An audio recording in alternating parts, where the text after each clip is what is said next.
Estamos de regreso en su programa Líderes Empresariales. Les había comentado en el corte anterior que vamos a determinar cuáles son los 6 aspectos fundamentales que un líder en tiempo de guerra debe tomar en cuenta para tener éxito. Son 6. El primero, definir la actividad de la empresa. 2, crear una estrategia que sea decisiva. Comunicar con persuasión. Comportarse con honradez. Respetar a los demás y actuar. Suenan sencillos, a lo mejor hasta etéreos, pero con lo que le he puesto de ejemplos a ustedes del Plan Marshall, de este señor con su hotel en Guadalajara, de esta empresa aquí en Veracruz, son solamente muestras, pero los voy a tomar para abordar sobre ellos. Definir la actividad de la empresa. Esto es lo más importante, es la base. ¿Cuál es la actividad de nuestra empresa? ¿Por qué es determinante definir cuál es la actividad de la empresa? Porque con esto estamos y vamos a fijar las prioridades. Es por esto, porque mire, si usted tiene que reconvertir la empresa, hoy, como esta constructora, no va a dejar de ser constructora. No sabemos cuánto tiempo pueda funcionar, pero ya tienen otra empresa que cuando menos tiene para 2 años de fabricar túneles que son sanitizantes. O bien como el Plan Marshall, que tardó 4 años. O bien como este amigo de Guadalajara que ahora vende tamales y cuando abra su hotel probablemente siga vendiendo tamales. Entonces tiene otra empresa. Ellos definieron muy bien cuál era la actividad de la empresa. Uno era construir módulos sanitizantes. Ya estaba definida la actividad de la empresa. Los otros eran la actividad de la empresa, tamales, vender tamales. Y el Plan Marshall era rescatar a Europa. Estaba muy claro ya ahí definido cuáles son las actividades de la empresa. Porque una vez que se sabe cuál es la actividad de la empresa, entonces se fijan prioridades. ¿Por dónde tenemos que empezar? ¿Qué es lo más importante que tenemos que hacer?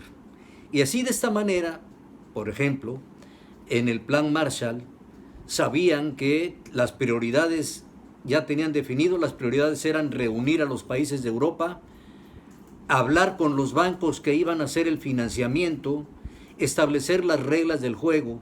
Ya sabían cuáles eran las prioridades que tenían que establecer. Si no hay prioridades, los esfuerzos se malogran y se consigue poco.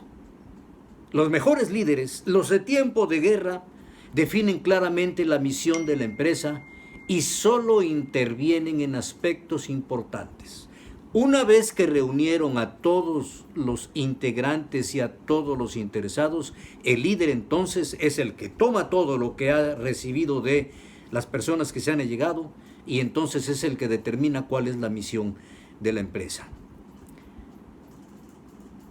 Lo que debe de ser tan importante es la pasión y el convencimiento que debe darle a las personas que van a intervenir en esta definición de lo que es la empresa. Y le voy a poner a usted 3 ejemplos para que vean cómo 3 personas para un mismo proyecto pueden ellos interpretar de diferente manera el objetivo que están siguiendo para lo mismo que es la empresa. Y usted ya determinará con quién quiere contar o cómo quiere que sus empleados o los componentes de su equipo determinen cómo quiere ser la empresa. Resulta que estaban construyendo una catedral. Se habla de que era la catedral de Notre Dame en Francia. Entonces estaban en la cantera sacando las piedras que iban a utilizar para la construcción de la catedral. Uno de los interesados en colaborar en la fabricación de estos bloques era un ingeniero que estaba dando una vuelta por la cantera. Le llamó la atención un hombre que picaba un poco la piedra, se sentaba, se secaba el sudor, se acerca y le pregunta, ¿qué estás haciendo? Pues aquí en este trabajo incómodo estoy picando esta piedra que hay que darle forma, pero cuesta muchísimo trabajo e invierto mucho tiempo.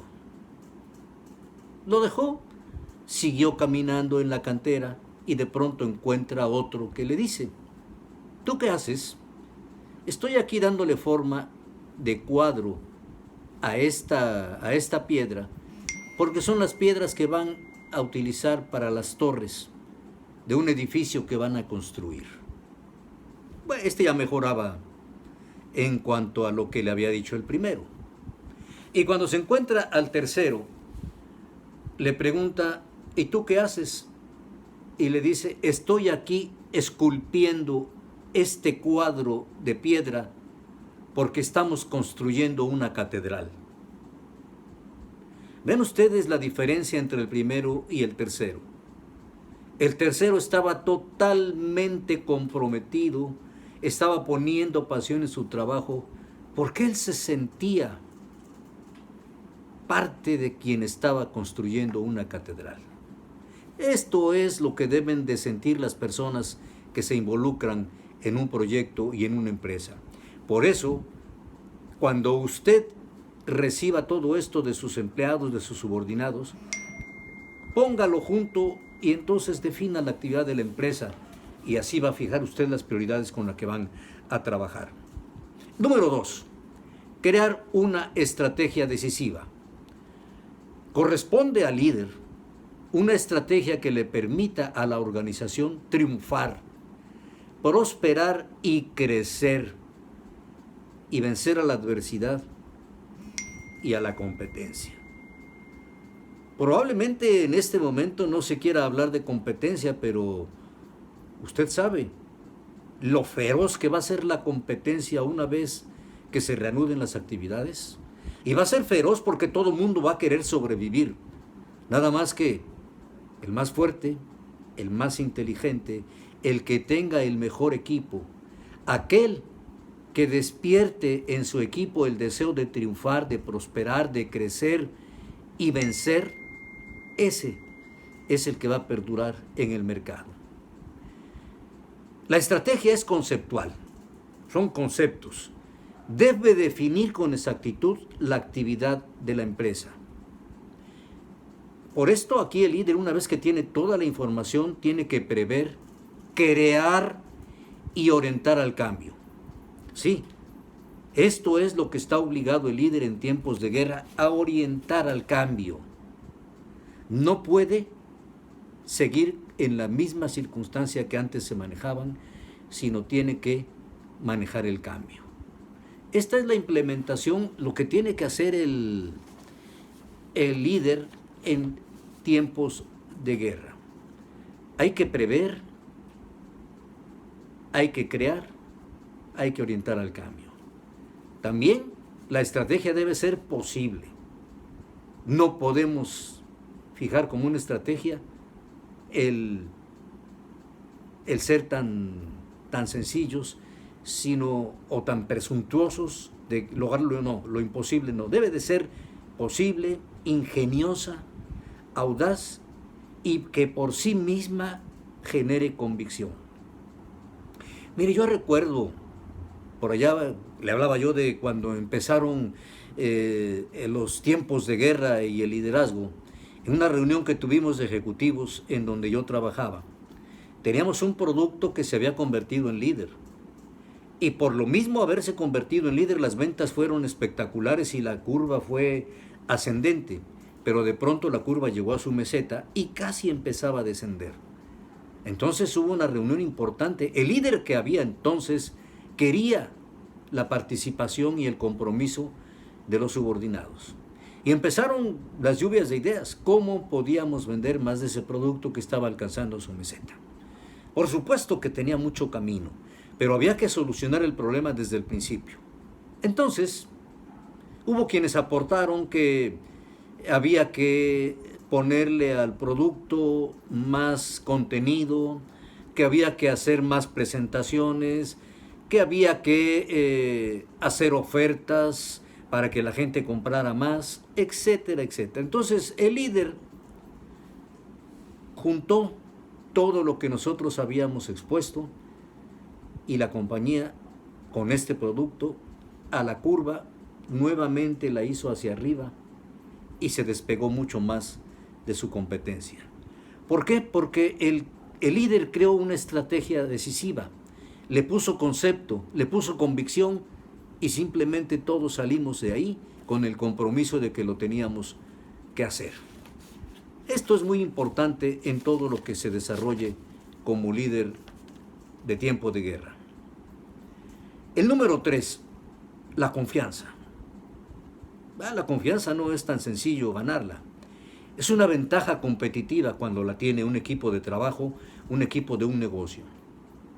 Las personas confían en un líder cuando les dice qué va a suceder y sucede. Sí, cuando el líder dice, con esto que hagamos, esto va a pasar y pasa. Vean ustedes qué terrible es el momento que estamos viviendo como país donde el líder máximo dice cosas, prometió que iban a suceder y no sucede. Entonces por eso él no es un líder en tiempos de guerra. Está dejando que el país esté metido en una serie de actividades intrascendentes y el país va hacia abajo. No podemos creer en él porque no hay las convicciones de que todos estemos con un líder que despierte confianza. Por eso la confianza es importantísima.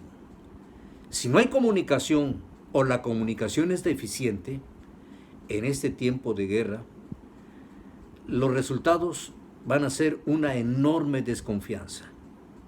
La gente no va a creer. Por eso la comunicación tiene que ser clara. No muchos mensajes, no muchas mañaneras.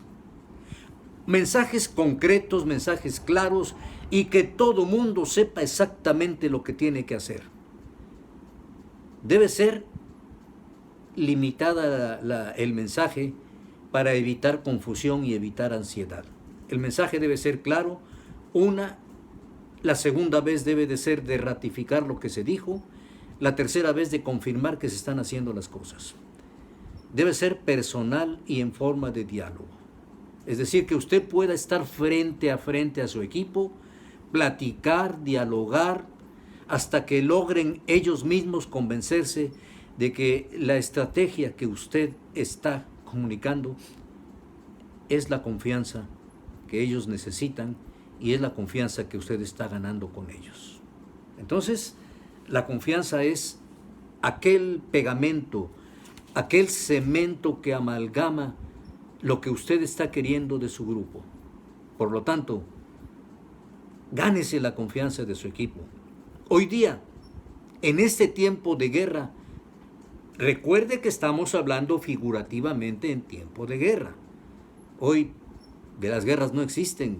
Las guerras son de otro tipo, pero no son ya guerras bélicas. Entonces, pero el tiempo que vivimos es como si estuviéramos en una guerra. Para que el concepto quede muy claro, porque estamos hablando líderes en tiempos de paz, líderes en tiempos de guerra.